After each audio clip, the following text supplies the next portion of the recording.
Hi friends, ring round classes channel में आपका स्वागत है। तो कैसे हैं? चलिए आज का वीडियो स्टार्ट करते हैं। जियोग्राफी के चैप्टर 2 कृषि के फ्रेंड्स सब्जेक्टिव क्वेश्चन आंसर। इस चैप्टर का फर्स्ट क्वेश्चन है कि भारत को कृषि प्रधान देश क्यों कहा जाता है। तो भारत को फ्रेंड्स कृषि प्रधान देश इसलिए कहा जाता है क्योंकि भारत की 51% जनसंख्या कृषि पर ही निर्भर है। सकल घरेलू उत्पादन में भी इसका योगदान लगभग 13.7% है। यह भारतीय अर्थव्यवस्था की रीढ़ की हड्डी मानी जाती है। यही कारण है कि भारत को कृषि प्रधान देश कहा जाता है। नेक्स्ट क्वेश्चन है फ्रेंड्स कि भारतीय कृषि की विविधता को प्रभावित करने वाले प्रमुख कारक कौन से हैं, समझावे। तो भारतीय कृषि की विविधता को प्रभावित करने वाले प्रमुख कारक हैं फ्रेंड्स, वर्षा की मात्रा इसके आधार पर अलग अलग है। ठीक है, अलग जगहों पर अलग अलग फसलें उपजाई जाती है। मिट्टी के प्रकार विविधता को मृदा भी प्रभावित करती है। जैसे काली मृदा में कपास की खेती होती है, जलोढ़ मृदा में धान की खेती होती है इत्यादि। इसी प्रकार से फ्रेंड्स अलग अलग मृदा में अलग अलग फसलें उपजाई जाती है। और कृषि पद्धति की जो विविधता है उसमें प्रत्येक स्थान पर कृषि कार्य की पद्धति अलग अलग होती है। ये सभी विविधता प्रदान करती है। नेक्स्ट क्वेश्चन है फ्रेंड्स, अर्थव्यवस्था की रीढ़ क्यों कहा जाता है। तो कृषि को भारतीय अर्थव्यवस्था की रीढ़ फ्रेंड्स, भारतीय अर्थव्यवस्था मुख्यतः कृषि पर आधारित है। ठीक है, और देश की कुल जनसंख्या का 70% लोग कृषि से जुड़े हैं। इनका जीवन यापन कृषि से होता है। खाद्यान्न की आपूर्ति कृषि उपज से होती है। भारत की राष्ट्रीय आय का बड़ा भाग जो है वो भारत के लोगों को कृषि से ही प्राप्त होता है। और उद्योग के लिए कच्चे माल की जो प्राप्ति है वो कृषि से ही होती है। जैसे मान लीजिए कपास, जूट, गन्ना, चाय, दलहन, तिलहन इत्यादि, ये जितनी भी फ्रेंड्स कच्चे फसल है, इस प्रकार की कृषि को औद्योगिक विकास के आधार भी है। नेक्स्ट क्वेश्चन है कि भारतीय कृषि की निम्न उत्पादकता के किन्हीं 4 कारणों का उल्लेख करें। तो भारतीय कृषि की निम्न उत्पादकता के निम्नलिखित कारण हैं। पहला कारण है फ्रेंड्स कि अधिकतर क्षेत्रों में अभी भी कृषि परंपरागत तरीके से ही किए जाते हैं, जैसे पहले की जाती थी। और कृषि का मानसून वर्षा पर निर्भर रहना, ठीक है, और फलतः कभी अतिवृष्टि तो कभी अनावृष्टि से उत्पादकता प्रभावित होती है। कभी सूखा पड़ जाता है फ्रेंड्स, तो कभी बाढ़ आ जाती है, जिससे फसलों को हानि होती है, जिससे किसानों को बहुत ज़्यादा मतलब कि नुकसान होता है। भारत के अनेक भागों में अभी भी कृषि के अत्याधुनिक तकनीक, रासायनिक उर्वरक आदि का कम प्रयोग होने से उत्पादन कम होता है। ठीक है, और जहाँ पर फ्रेंड्स रासायनिक उर्वरक का उपयोग होता है वहाँ पर जो फसल है थोड़ा अत्यधिक मात्रा में उपज होती है। भारत में जनसंख्या अधिक होने के कारण निर्वाह कृषि की जाती है। ठीक है, और कृषि पर अधिक जनसंख्या का बोझ रहते हुए भी उत्पादन नहीं हो पाता है। नेक्स्ट क्वेश्चन है फ्रेंड्स कि भारतीय कृषि की 2 सबसे बड़ी समस्या लिखे हैं। तो भारतीय कृषि की 2 सबसे बड़ी समस्या निम्न है फ्रेंड्स कि वैज्ञानिक पद्धति का कुछ ही क्षेत्रों में प्रसार हो पाया है इस कृषि क्षेत्र के मामले में, और फसलों के प्रति एकड़ कम उत्पादन होना, ये भारतीय कृषि के लिए फ्रेंड्स सबसे बड़ी समस्या है। नेक्स्ट क्वेश्चन है प्रारंभिक जीविका कृषि किसे कहते हैं। तो इस प्रकार की कृषि पद्धति में किसान सिर्फ इतने ही फसल का उत्पादन करता है जिससे उसके एवं उसके परिवार का भरण पोषण हो सकता है फ्रेंड्स। उस प्रकार की कृषि को क्या बोला जाता है? प्रारंभिक जीविका कृषि।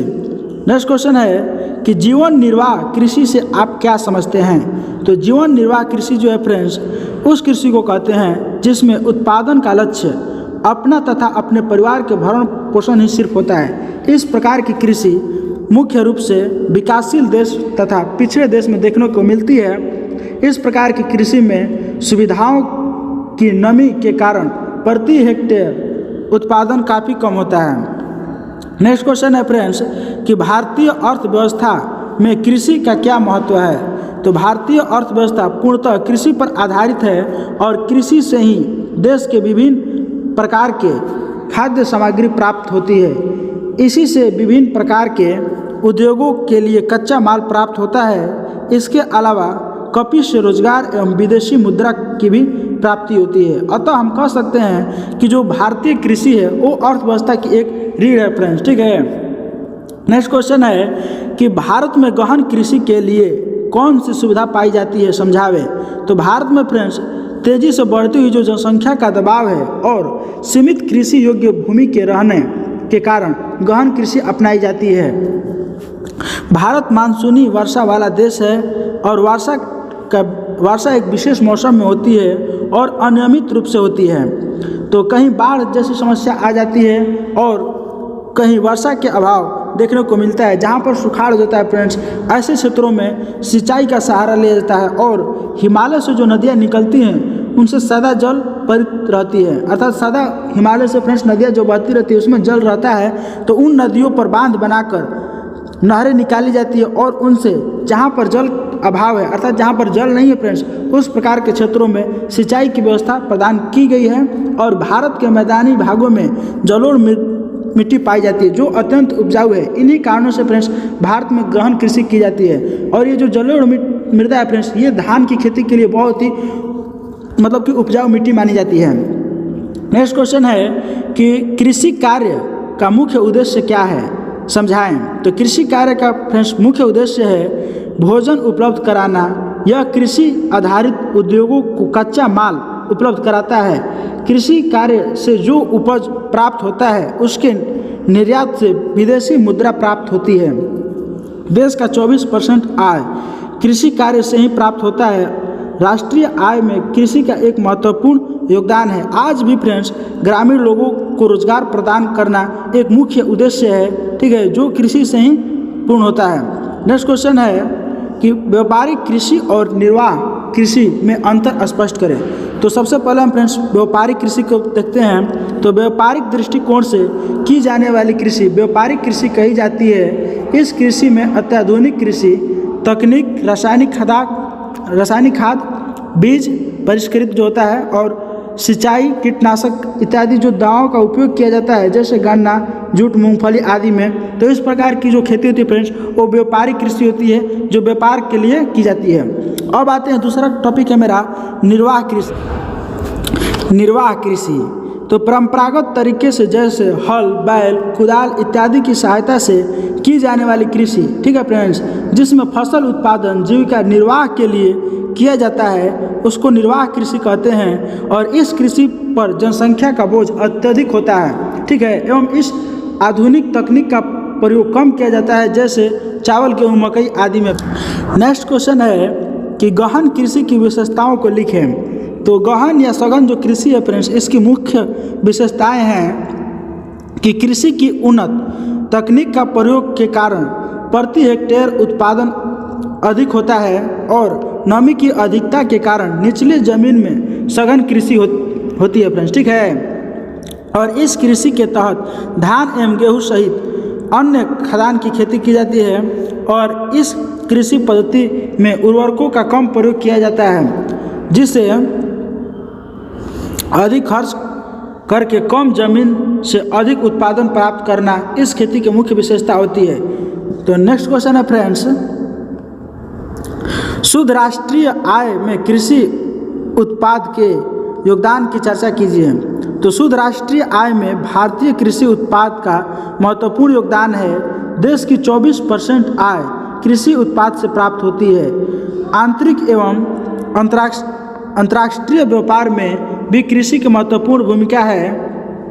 और आंतरिक व्यापार से रेल की आय एवं विदेशी व्यापार से तटकर, ठीक है फ्रेंड्स, की आय बढ़ती है। इस प्रकार भारतीय कृषि यहाँ की जनसंख्या को भोजन प्रदान करते हुए उद्योग धंधों के लिए कच्चा माल उपलब्ध कराती है। साथ ही कृषि उपज के निर्यात से विदेशी मुद्रा की प्राप्ति भी होती है। तो इस प्रकार से फ्रेंड्स आप लोग को समझ में आ गया होगा कि जो शुद्ध राष्ट्रीय आय में कृषि उत्पादन के जो जो योगदान है हम उन सब पर चर्चा किए हैं। तो नेक्स्ट क्वेश्चन है, हरित क्रांति से आप क्या समझते हैं, ठीक है फ्रेंड्स। ये बहुत ही MBBI क्वेश्चन है फ्रेंड्स, ये बहुत ही इंपॉर्टेंट क्वेश्चन है जो हमेशा एग्जाम में आता है। तो आप लोग याद रखिए फ्रेंड्स, ये ऑब्जेक्टिव में भी आता है कि सन 1960 ईस्वी के दशक में पंजाब, हरियाणा एवं पश्चिमी उत्तर प्रदेश में कृषि क्षेत्र में एक क्रांति हुई थी जिसको हरित क्रांति के नाम से जानते हैं फ्रेंड्स।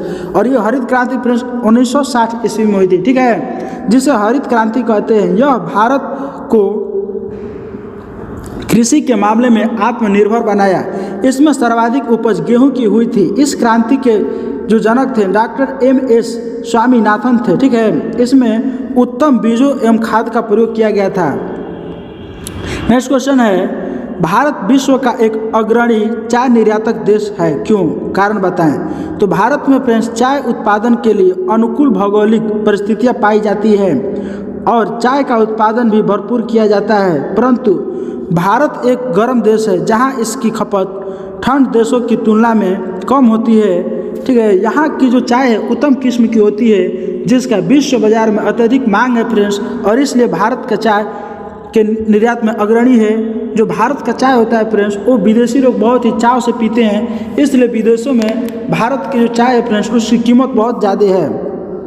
नेक्स्ट क्वेश्चन है, शुष्क क्षेत्रों से क्या अभिप्राय है? तो जिस स्थान पर फ्रेंड्स 75 सेंटीमीटर से कम वर्षा होती है उस स्थान को शुष्क क्षेत्र के अंतर्गत रखा जाता है। शुष्क क्षेत्र की कृषि को शुष्क भूमि कृषि कहा जाता है। नेक्स्ट क्वेश्चन है कि जल दुर्लभता क्या है? जल दुर्लभता के लिए उत्तरदायी किन्हीं 4 कारकों का उल्लेख कीजिए। तो मांग की तुलना में जल की कमी को जल दुर्लभता कहा जाता है फ्रेंड्स, और उत्तरदायी कारक 4 निम्न हैं। अति शोषण, जल का बहुत ज़्यादा फ्रेंड्स शोषण किया जा रहा है, हद से ज़्यादा।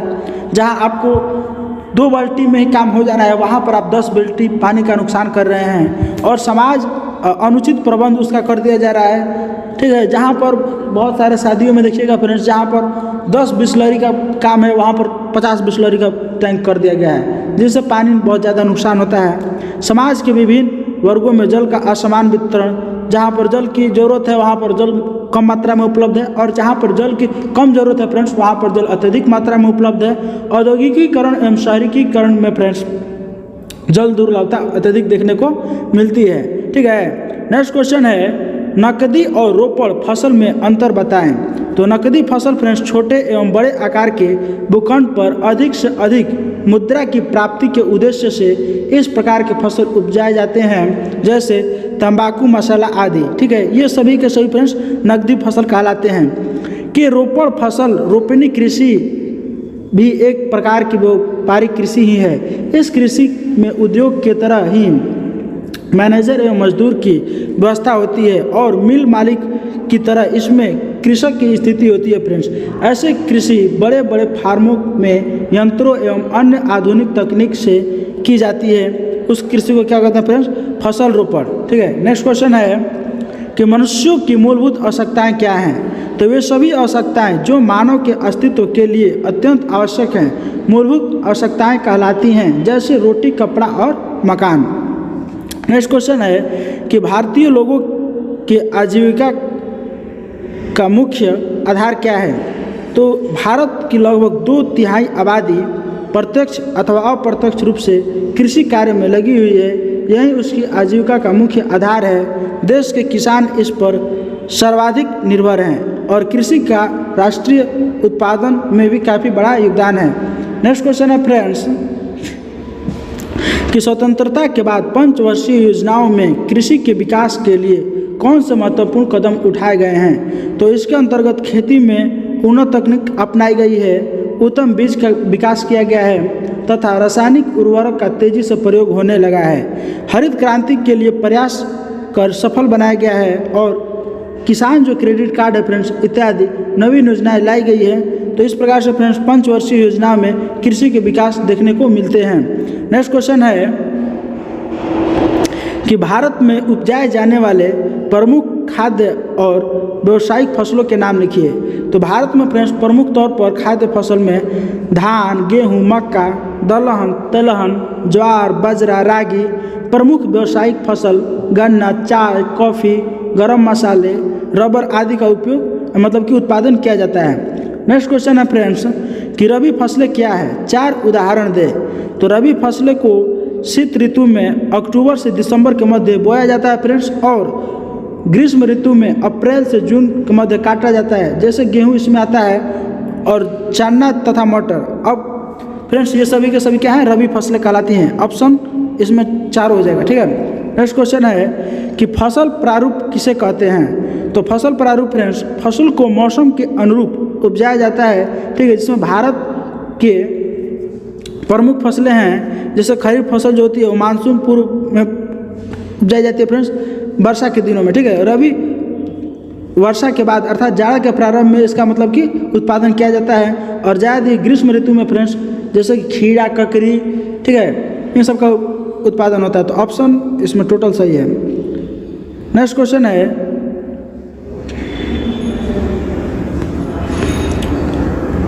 अजैव संसाधन किसे कहते हैं? तो वे सभी संसाधन जिनका निर्माण निर्जीव पदार्थों से हुआ है अजैव संसाधन कहलाते हैं, जैसे चट्टान, ठीक है फ्रेंड्स। नेक्स्ट क्वेश्चन है कि बफर स्टॉक क्या है? तो सरकार विभिन्न कार्यक्रम जो गरीबों की सहायता के लिए चलाती है तथा आपदा के समय उपयोग के लिए जो अनाज संग्रह करके रखती है उसे बफर स्टॉक कहते हैं फ्रेंड्स।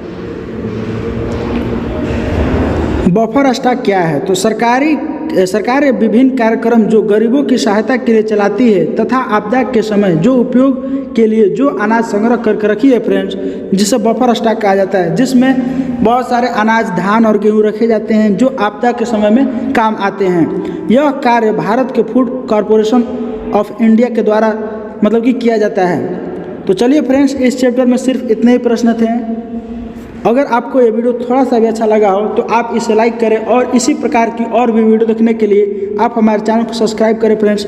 मिलते हैं नेक्स्ट वीडियो में, तब तक के लिए धन्यवाद।